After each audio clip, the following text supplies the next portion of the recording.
Good evening, everybody. Welcome to Styles and Stories, the first one in history, right here, right now. If you don't know what this is and you just kind of wandered into it, we're doing a little fireside chat style talk tonight with our Fitgers Brewhouse brewers, Master Brewer Dave Hoops over on the far side here, and our head brewer here, Frank Kazuba, next to me.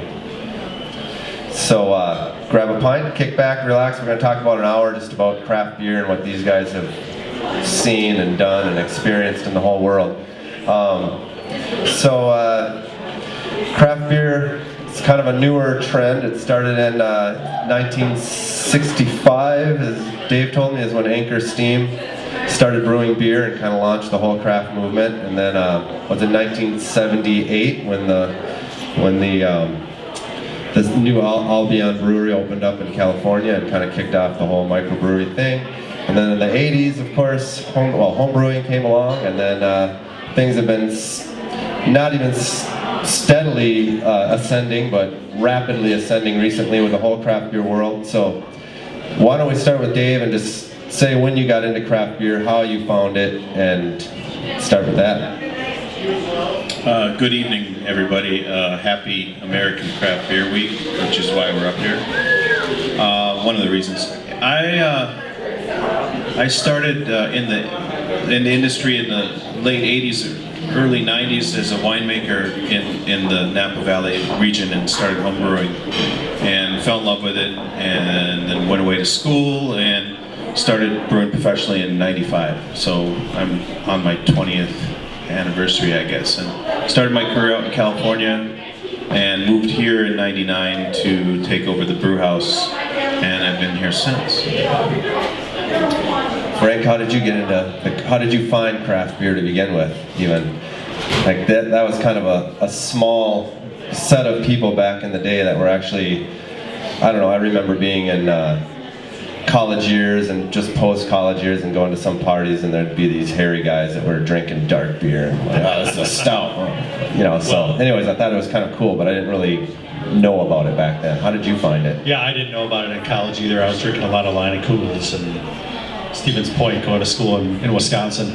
But early 90s, I started home brewing and just started opening up my palate to new taste ideas in beer, getting away from the mass-produced American lagers. And from there, I did an apprenticeship here in town at the Lakes Pier Brewing Company in 96. And in 97, I moved to Anchorage and brewed up there for a couple of years, and then moved back here in 99 and started brewing the brew house in 2001. So yeah, it's been really fun. It's amazing, especially the last few years. Having started in Anchorage, and I know Dave started in California, but it was a really active craft brewing scene at that time in the late 90s that really wasn't going on in the Midwest yet. And kind of felt like when I came back here, we were kind of a little bit of an island. You know, there was stuff going on in the Twin Cities, but not much here. And the last couple of years, with more places opening up in town, it feels like the craft beer scene has really taken over in Duluth. Yeah, so. Cool. Dave, how did you end up at the brew house specifically? You were in California. Well, some of you know that my brother Mike is a brewer as well of some renown. He runs the Minneapolis Town Hall Brewery, and he started. That's your brother? That's my brother. Yeah, little Mike Hoops, that kid. He started the Fitgers Brewhouse brewing ops with the current owners, Tim and Rod. And Mike and Tim built the brewery up from, scratch. Really, they went out to Colorado and bought a used brewery and built it. And so he started brewing in late '96 or '97. And so he was brewing then. And long story short, he decided to leave the brew house. And my wife Laura was born and raised here, and we had our first child out in San Francisco. And she wanted to move home and raise the kids here. So it worked out pretty good. My brother basically gifted me the job, and Tim called me, and then I moved here in order to brew beer and raise children. So far, both are working out all right. Frank, how did you end up in Duluth specifically? I moved up here originally in '93 to start graduate school at UMB, and really fell in love with Duluth and went up to Anchorage to check out some brewing opportunities. And I really liked it up there, but I like it here better, and decided to move back and wait and see when opportunities would open up, and got lucky. Yeah. So how long have you guys two worked together at the brew house at this point? What are we on? Well, I started in summer of 2001. 2001. All And right. Dave had been there for a couple of years already, so 150 years. That's a lot. Yeah. So does working so closely together for so many years, is that, how does that working out? I suppose it's challenges. Is it? well, I think we know Is each it other's good? personalities Yeah. pretty well by now, so that it probably at the beginning, we're like put off by each other's, why does he do things that way? I don't understand that at all, or stuff like that. But now it's just like we just know, so it's become a lot easier over time. I think. It's like a long-term marriage. It really is. We both have strengths that there's no breweries around that have this kind of experience together, and even a brew pub having this kind of, it's unheard of. So Yeah. we're really fortunate because we feed off each other. Frank handles the day-to-day operations in the brewery, and I handle the expansions and all that other stuff. So we really have each other to lean on. It's nice. Yeah. What are some of your favorite styles, and how does that feed into your brewing relationship? Let's see, what day of the week is this?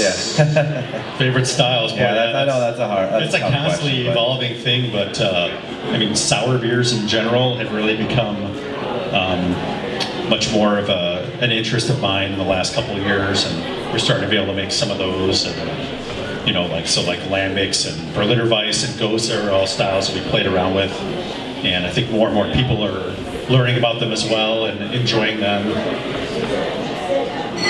I don't know. Ask any German national who brews the best beer in the world, and they'll make sure to tell you repeatedly that they do. And I tend to agree. So I really love German lagers, and I try really hard to make decent ones here. Session beers are a big passion of mine. Beers that taste really good that aren't super high in alcohol that you can drink all day, aka session. And I'm a big fan of wheat beers, and then the new hop varieties that have come into our market have made me a re-fan of IPAs. I was a little tired of IPAs, although the public loves them. Well, now we're making new IPAs that we could never have made 5-10 years ago, and that's kind of recharged my batteries for those kind of beers too. Yeah. What about some of the high gravity barrel aged stuff? Frank, legend has it at the brewery you kind of brought that stuff back from the hairy Alaskan land. Yeah, when I was in Anchorage, they had been playing around with some of that stuff, aging things in Jim Beam barrels, and I think Dave was a little hesitant at first. I remember one of the things he said was, "How are you going to get that beer back out of that barrel?" I said, "I'll figure that out, don't worry." And talk to people and figure it out. But yeah, we do some barrel aging, imperial stout in bourbon barrels, Dave's 1100 wheat wine in bourbon barrels, agings, and actually we have wheat wine in some different barrels going now too, which I think is going to be pretty cool. I think We have a sherry? sherry barrel. Yeah? And is it a port barrel too? I think so. Yeah. So we have one of the longer pedigrees of brewing barrel-aged beers because we started so early in the 2000s. Under, Frank's experimental stuff has grown to the point where we have 40, 50 barrels full, generally close to that. 25, 30. 25, yeah, sure. Yeah. Somewhere around there. Wow. But yeah, it's kind of fun because you can play around and the barrels just add another level of flavor to beers and another component to figure out, which makes it kind of cool. Is it kind of a surprise when you put the beer in there and then there has to be a certain level of uncertainty about what the barrel is going to do. It's almost like you're interacting with the craft and with the ingredients, I guess. There's a lot of uncertainty because the beer changes so much in the barrel due to oxygen and whatever is in the wood, and the beer itself is still maturing and aging. We've had some ridiculous successes, which we've been shocked about. We've also had some not so much successes sometimes. Well, and you think about it, the barrels are all made out of wood, which every barrel is different. You can put the same beer in 3 different barrels, and each beer tastes different, so that's part of the challenge of it. If you're aging in stainless steel, one tank kind of tastes like the other one. So Sure. Yeah, and in time, I'd love to have barrels from, say, Chambord, Jägermeister, like rum barrels, cognac Tequila. barrels. What's that? tequila. Tequila, exactly. We want to use every possible medium of barrel-aged liquor and use it for brewing, and we're trying hard to find those things. How many styles or varieties of barrels are you playing with now? I know we have a relationship with Woodford that's been long and well established and good to us, but are you guys experimenting with other barrels at this point too, or? Well, a lot of Woodford barrels, but like we were saying, we finally got like a port and a sherry barrel in for the 1100 wine barrels as well. Lots of wine barrels, yeah. And we're searching, because there's brokers now all over the world that, like for example, we're trying to get our hands on some barrels. Most people know that bourbon distilleries can only use their barrel once, and then that's why there's so many barrels out there. Well, a lot of them send them to Scotland, so we're trying to get our hands on Scottish single malt barrels that were aged for a second time in those bourbon barrels, and then have them sent back over here, and then like a Lefroy barrel, or a really, really smoky beer. We're trying hard to find those, but we're competing against our brothers and sisters out there who are doing the same thing. Sure. So, shifting gears a little bit, how do you guys come up with some of your ideas? I'm always amazed with how many beer names you guys come up with that are pretty, in my opinion, pretty great. And just ideas like Sochi series. How do you guys do that? How do you keep evolving your ideas and your craft? Well, the last two major series that we've come up with have come from this guy, so. It's, one of the things, when I was living in Anchorage, there was a brewery up there called Midnight Sun that was doing a couple different series of beers. Like they had their planetary series, so they had beers named after each of the planets. And I thought, I really want to do that, something like that sometime. So, this last time around with the Sochi series worked out pretty well. We did it along with the Winter Olympics, and that was pretty fun. We also did one a couple years ago with the Great Lakes series. So we had 5 different new beers. They're all brand new beers we've never made before, so it kind of stretches the creativity of the brewers, which I think is really cool. And it also offers new beers for the public to drink, which I think they probably like. So. Yeah, we like to roll them out to some fanfare at usually we've done at Winterfest at a Minnesota craft beer festival, but the other great thing is that we go right into our own wheelhouse. Everybody in the brewery is a ridiculous sports fan. Okay, Olympics, right?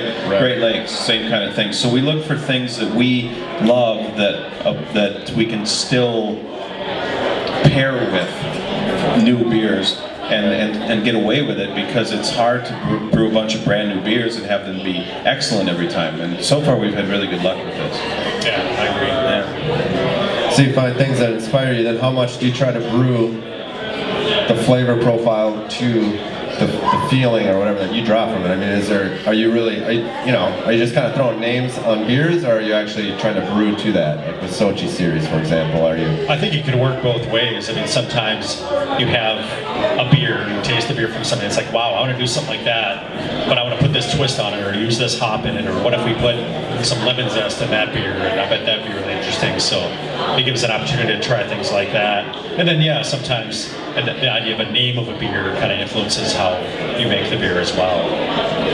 I would agree with Frank, and also say that brewing is very much a vibe. It's very much a from the heart type of deal. It's our version of art, and I certainly put all kinds of my personality into the beers that maybe the drinker isn't seeing or not. But if you're going to brew a beer that idolizes hockey, it's not going to taste like a hockey puck, right? But you might put some different nuances into that beer that remind you ice or cold or whatever. So there's a lot of that. It comes from the brewer. Every single brewer that you'll meet brews a certain way, and his or her personality is etched in their beer. If you know that.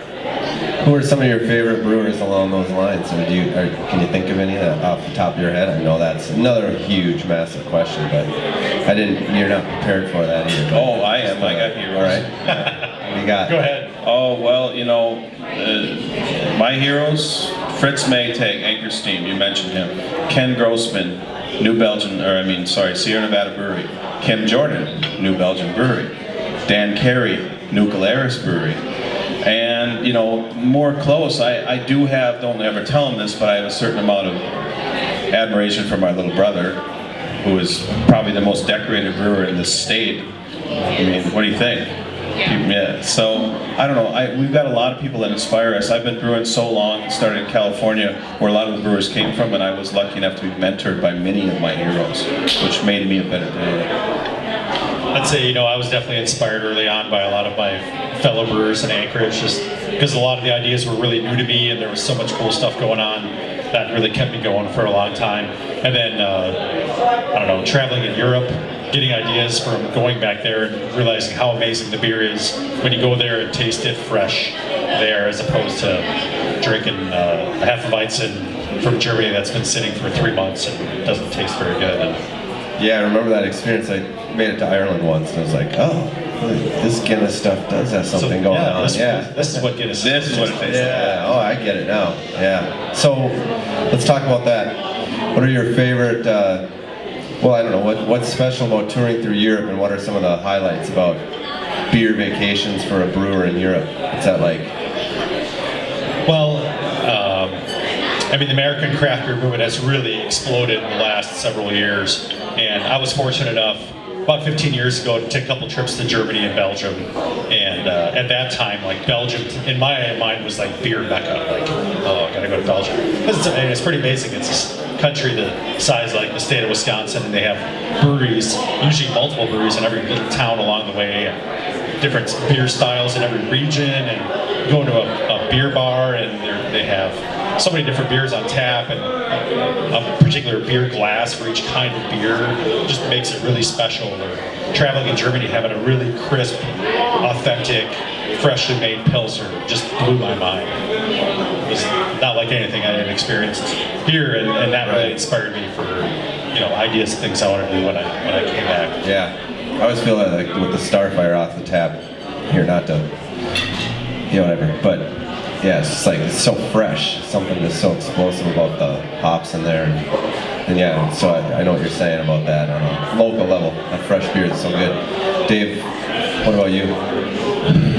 Well, as I mentioned earlier, the Germans are an inspiration to me. And it's amazing, you travel around Germany and you'll come to a very small town, and there'll be the local family brewery, except it will be state of the art. It'll be like Summit Brewery in the middle of a cow field. And they're making just unbelievable beer.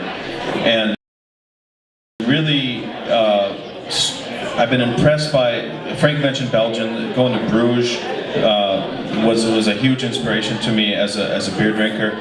Going to the Netherlands quite a bit, to Amsterdam. I got to actually work at an old brewery called Brewery I, which is I, possibly J-E, but it's in a windmill.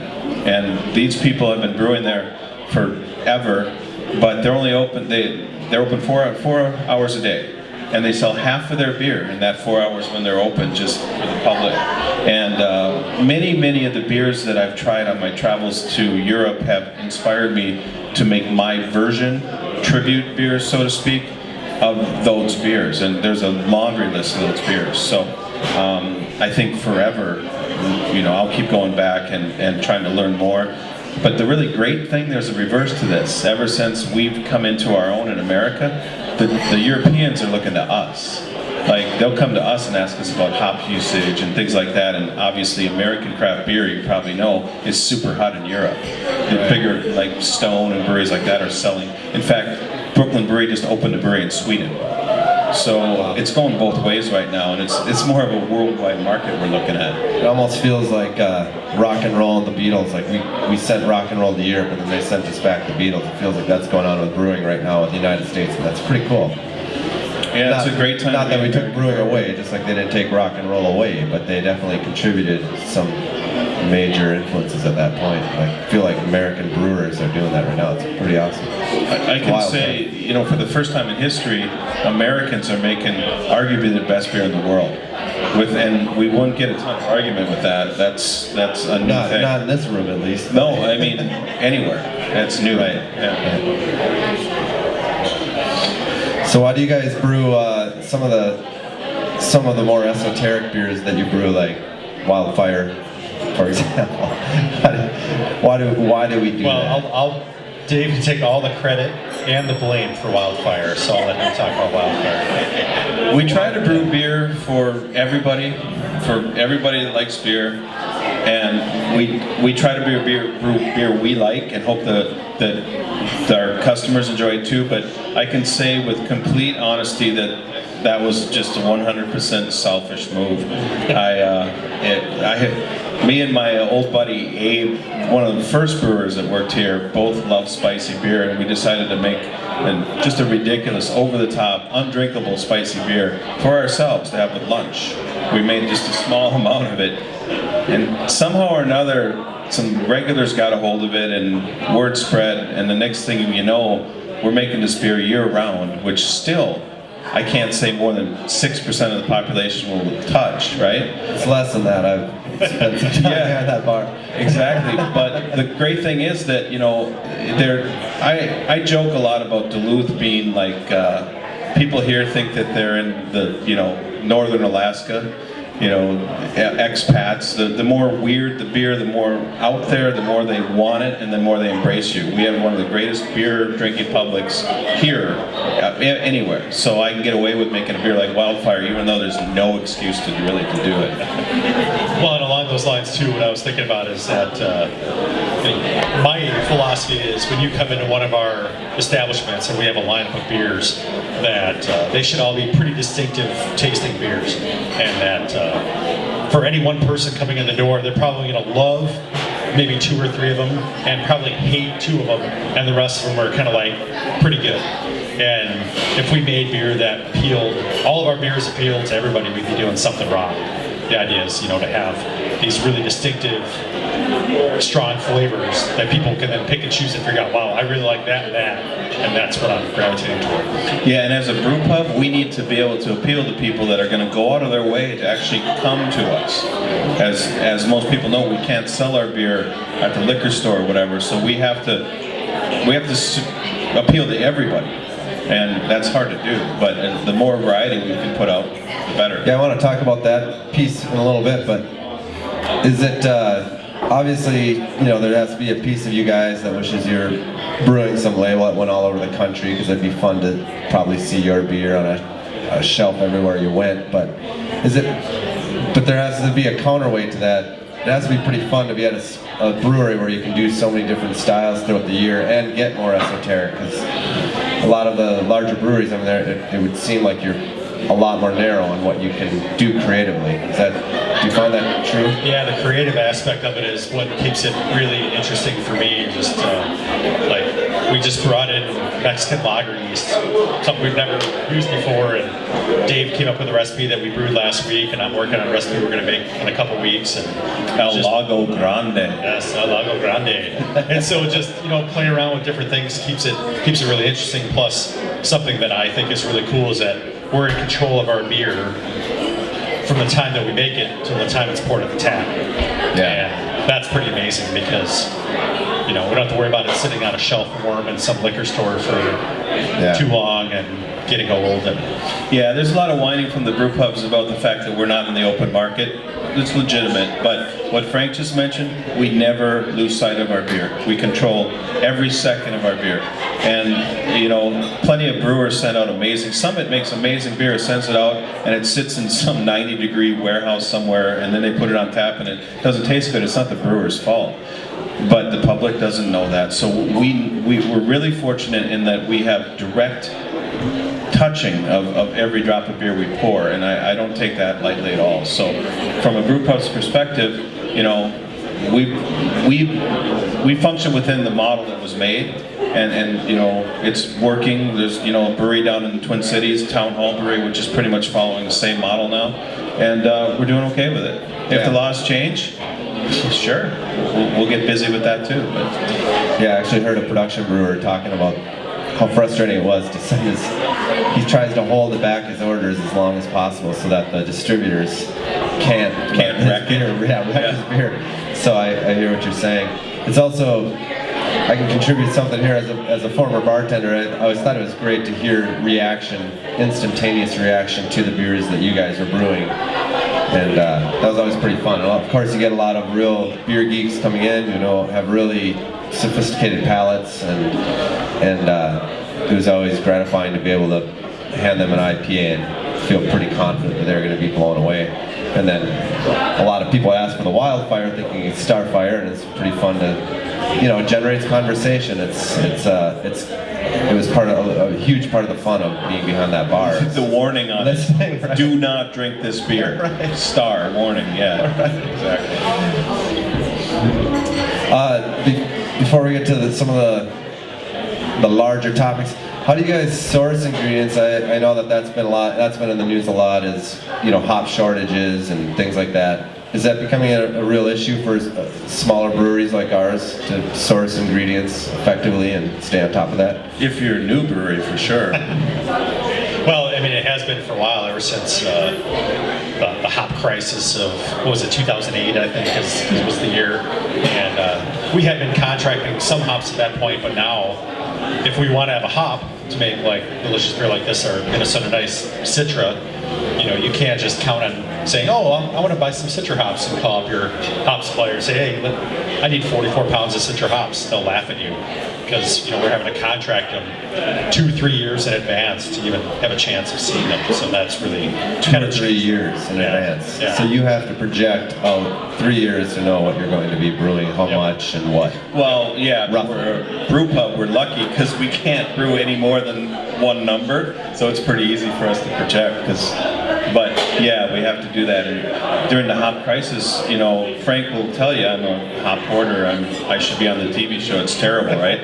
But I had bought so many hops before that we were unscathed during that time. But an example is our Cascade hop, a real classic, regular hop that everybody uses, $4 a pound. During the crisis, $20. So we didn't raise our beer prices, $4 a pint. We just took the hit. And so right now, what Frank didn't mention is, besides hops, your grain and malt is becoming a major issue. And if you're a new brewery, you can't get instant contracts and stuff like that. So you're sitting there asking other breweries to help maybe bail you out. Sam Adams famously bailed out hundreds of breweries in this country during the hop shortage by sending them hops from their own stock. And that goes back to how much this industry gives to each other, which is great. That is pretty cool. They have more to lose than to gain from that, at least on the surface. So that's pretty awesome. They do, and one other thing about the hop thing, and Frank and I have been going out there during harvest, and we're told that in Yakima that there's no more room to grow hops. They're maxed out. But yet the demand keeps growing and growing. So we're looking at another hop shortage as they find new locations to grow hops, and we're probably going to be looking at a lot more locally sourced hops, as people in Duluth know we've got 3 or 4 hop farms here. So that's going to become a really unnecessary thing, I think. You guys went out to Napa Valley. Can you just, how many years have we done that? Yakima Valley, Yakima, I'm sorry. We're going again this fall during the harvest. That'll be our third year in a row going. Yeah. And what does that do for you, actually being there? Makes us really happy. Yeah, but it's fun to see those huge rows I saw photos of, but well, what first does of it do all, for you? for a brewer, I have to say it is really like a religious experience going to Yakima. It must be like going to Mecca or something for a religious person, but it's just like you go there and you're walking around. We were at a dinner at one of the hop farms, and it's just, the air is so inundated with the smell of hops, you feel like you have your nose stuck in a pint of IPA the whole time you're there. It's incredible, and just to see just acres and acres of hops planted everywhere. It was pretty amazing to be, and to see how everything's being harvested and processed, and it's pretty incredible. And they're changing varieties to keep up with craft, is that what I understand? Like even those established families, or what's going on with that? They're trying to. It takes them roughly a decade to develop a new brand or variety, and they've got hundreds in the queue. And they've been releasing them. Amarillo was a really famous one a couple of years ago, now Mosaic. That continues. The other thing that, to add to Frank's topic, is their point, is that not only are we around, the farmers and the brewers have become really, really good friends. And the farmers before were brewing or growing hops for the big brewers, and they didn't have any interaction at all. And now they're asking us what we want, and so we're telling them, and they're growing those hops. And then the other great thing, when we're there, we get to actually do what's called hop selection, which means we get to go out and try lots of different hops, lots, literally a lot of of all these different varieties, and then we get to actually sample them, smell them, taste them, lick them, whatever we need to do, and then we get to pick out the hops we're going to use for the next year from the farm itself, from the field. And that, as a brewer, you can't get any better than that. Yeah, you can actually smell the flavor profiles that you're going to be putting in the beer. Yep, and they vary greatly, lot to lot. So that's I think I can speak for Frank and say that's probably our favorite trip we do. It's amazing. And I mean, before we had a chance to choose, like, we really like this. We might have 10 different types of cascades in front of us from different farms or different harvest dates, and we might really like 3 of them and might hate 5 of them. Well, before this year, we didn't have any choice. It was just like, okay, you're getting these cascades and you have on a contract, and who knows what lot they were coming from. No good. We can now build recipes around how we know the hops taste. That's really crazy.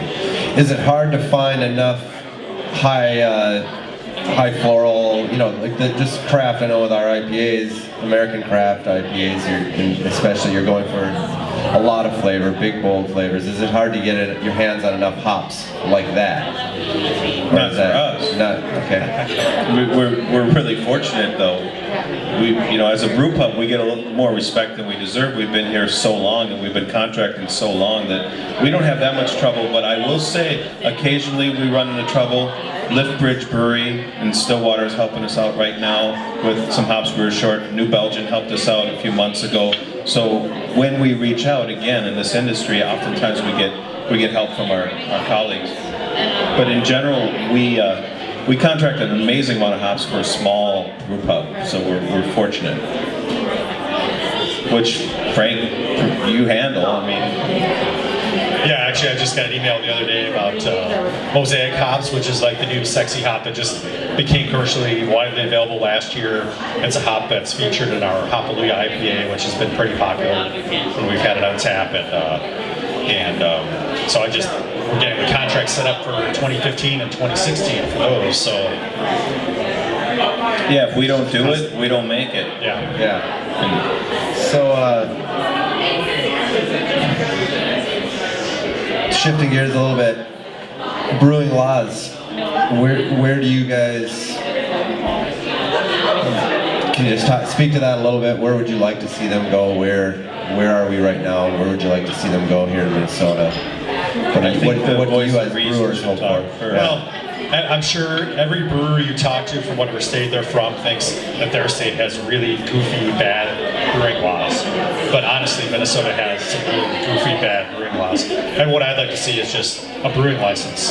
You get a license to make beer, and then you can have a restaurant and sell it at that restaurant, and you can distribute it as well. And that's kind of what makes sense. The way it's set up right now, you're either a brew pub, like we are, and you can make your beer and sell it at your restaurants and to-go and growlers, and that's it.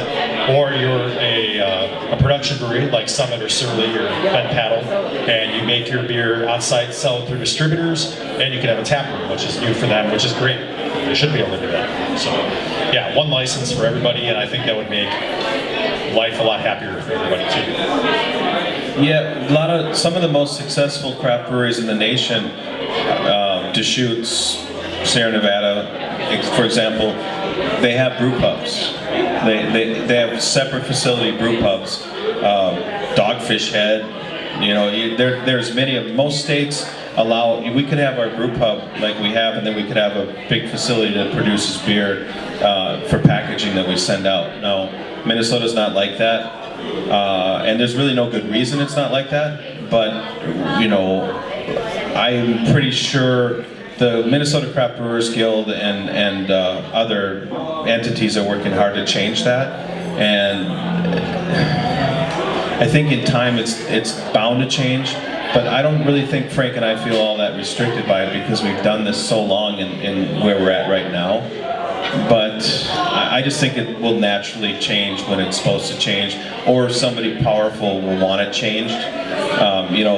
I'll use New Hampshire as an example. They had laws like we did, and then Budweiser wanted to build a plant there, a Red Hook plant, and they said, well, listen, we won't build it if something doesn't change. Well, boom. So the laws got changed real quick, and the plant went in. And so say some powerful brewery wanted to come here, or some group wanted to change, I think the laws would change in a big hurry. But for right now, we're just kind of taking baby steps on this.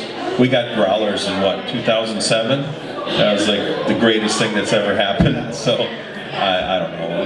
We're not the right people to ask this question, because there's other colleagues we have who would sit up here and have a lot to say about it. And rant a little bit more.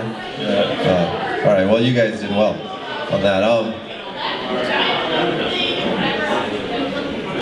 want to take the end here and ask a few questions. Like, first of all, how did where you started your brewing career influence where you are today in your mind? No, that's a good question. That must be your question. That is Right? my question. Yeah. Well, I mentioned this before, but having the opportunity to go and brew in Anchorage for a couple of years, and really Anchorage is kind of an offshoot of Seattle. It's like a northwest neighbor of Seattle, culturally speaking. Yeah. So they had good coffee and good beer long before the Midwest did, and being there and being part of that beer culture really influenced me greatly, and opened up my mind to a lot of possibilities for different beers to make, and introduced me to the concept of like this brewing brotherhood that exists out there, and so I brought a lot of that back with me to Duluth, and yeah, definitely if I had never gone up there, it would have been definitely a different path for me. And I'm sure the same as for Dave, having gotten his start in California as well. Yeah, I'm really, really fortunate. Starting in the Bay Area in the mid-90s, it was more or less the epicenter of craft beer. Certainly there was good beer up the shore, Portland and Seattle, and then in Colorado, but it really started in San Francisco, and I was able to rub shoulders with the forefathers of our industry. And when I say rub shoulders, I mean they're telling me how to brew. and so because of that, I was heavily influenced, and I was also immediately struck with the use of hops. And when I came here to Minnesota, the beers in Minnesota were not yet at the point where the West Coast beers were as far as use of hops and flavors and stuff. And so I was really heavily influenced by that. And I came here from a pretty big brewery, Pyramid Brewery, which was a large production brewery, which was specializing in hoppy beers and wheat beers. And so I came here to this little tiny brewery and just started brewing the beers that I liked. And I was really, really fortunate, because they immediately, clicked. And if I hadn't gotten my start out there, there's no way I would have even had the knowledge to make those beers.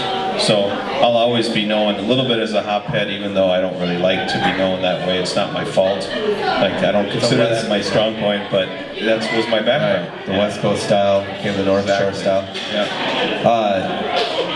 All right, well, I'm going to throw a zinger then on you, Dave, a little bit. My girlfriend actually lived with your brother when he got his job brewing at the brew house. They roomed together, and they used to watch Star Trek, old vintage Star Trek together. That's what I remember her talking about. But she remembers the day when Mike came home and said, was jumping for joy because he got this job in brewing, and he had been home brewing at that point.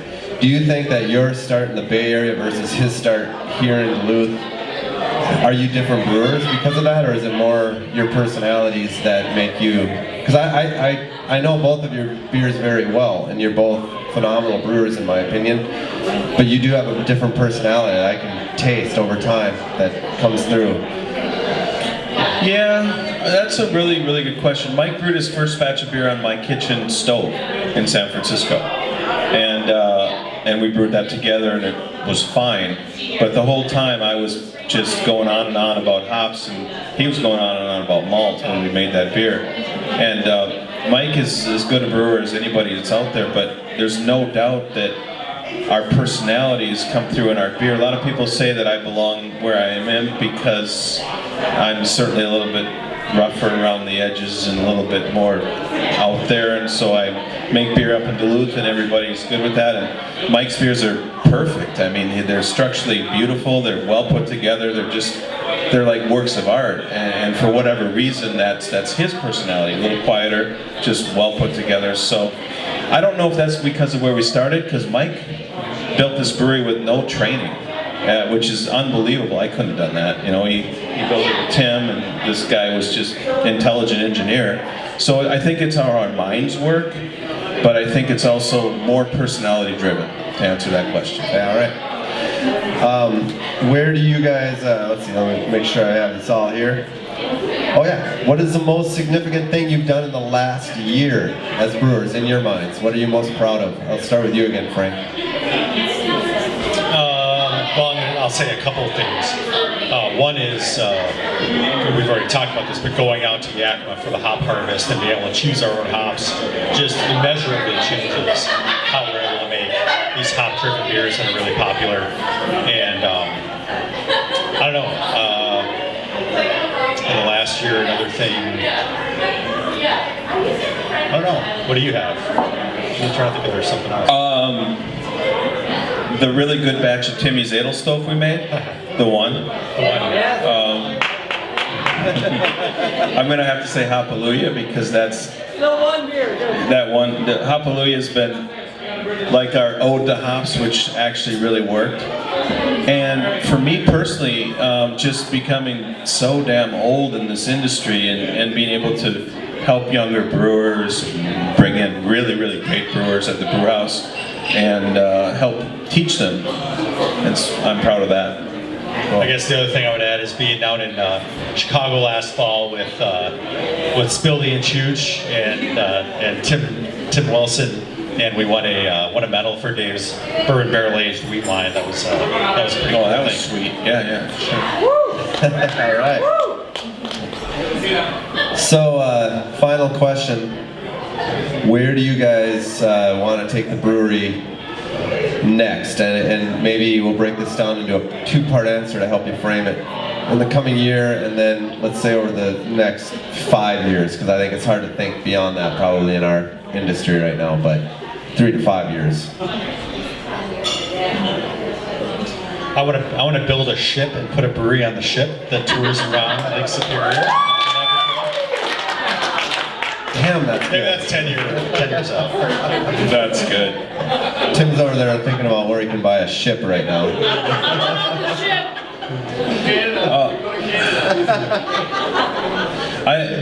That's a really, really good question. On the short term, we want to work on our consistency and quality on a everyday basis. We're opening this new restaurant here in a couple months, and we got to feed that restaurant as well from this brewery. So we want to make sure that our core brands are really good. Number one. Number two, future growth.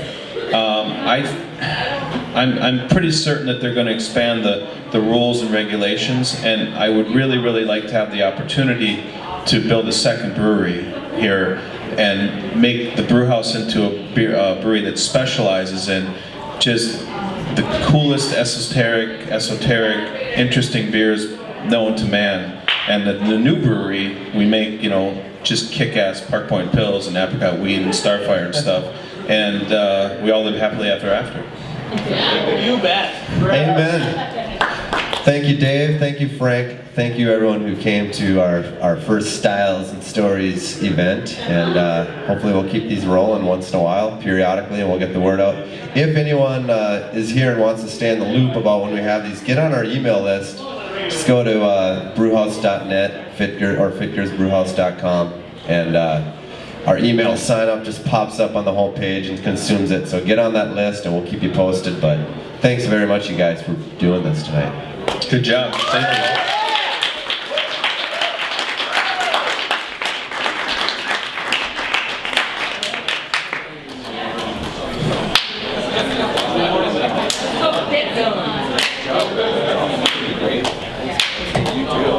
Great.